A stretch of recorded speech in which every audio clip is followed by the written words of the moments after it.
Hello and welcome to the OCVarsity Hoops Extra Show. I am your host, Jonathan Khamis, being joined by Steve Fryer. Steve, we're talking about Division III on down today for this show, upcoming the CIF Southern Section playoffs. We'll start it off with Division III AA. These games start on Wednesday, kind of a Garden Grove League flavor to this league, if you will, Steve. Including top seed Bolsa Grande, they are in this league, as well as Freeway League team in Buena Park, and don't forget about number 4, Esperanza. Yeah, Esperanza might win this division. They might have as good a chance as any Orange County team to win a CIF championship this year.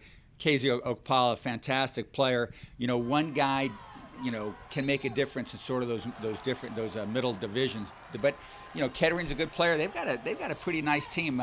You know, Okpala, of course, is a guy that's going to draw a lot of double teams and things like that. But they got other guys that can score, and they're also pretty tough on the defensive side of things. Okay, let's go to 3A, where you wrote in your column you did for OCVarsity.com that any of these 3 Orange County teams can win it. They are Ocean View, Corona Del Mar, and Yorba Linda. Yeah. Why are those 3? Well, Yorba Linda's got Isaac Douglas, and they come in pretty hot. That's a pretty good team all around. Isaac Douglas, you know, definitely a candidate for all-county consideration.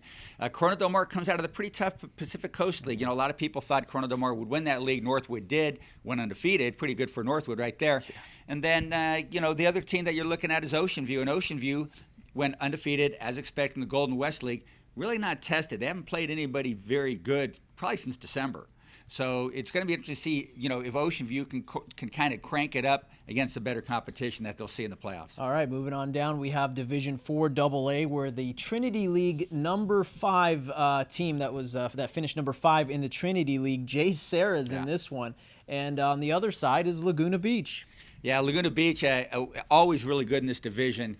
You know, unfortunately, in the 4AA, you know, Laguna Beach is very much a community school. Yes, Jonathan, sometimes they run into the schools that are kind of like, it's not fair to call them basketball academies, but they emphasize basketball a lot more than they do at Laguna Beach. So Laguna Beach, an awesome, you know, community public school team. You know, I'd see them going to the quarterfinals in this division pretty good.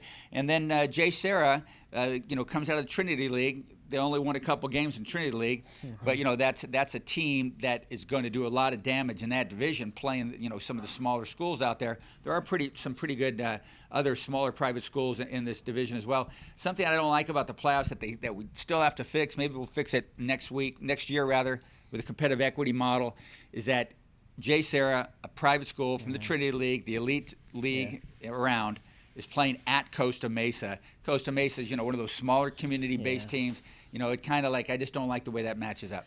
And then you have Los Alamitos in the open division. That's a whole other story. But Steve, let's finish it off with Division 4A, where a very familiar team as far as top 10 voters are concerned, Korean Lutheran. Yeah.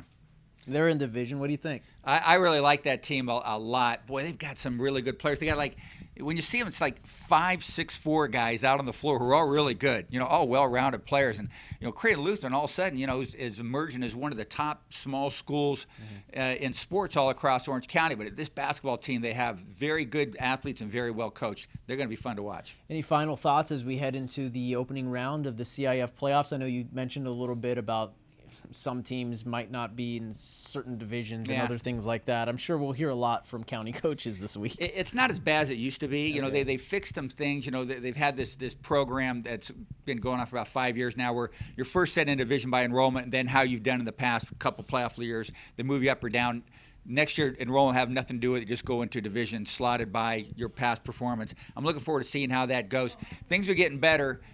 You know, next year's plan is not going to fix things totally, but you can't tweak a plan if the plan doesn't exist. So it's going to be interesting to see how that rolls out. All right. Well, thanks to Steve Fryer. I'm your host, Jonathan Khamis. We'll be at the games this week.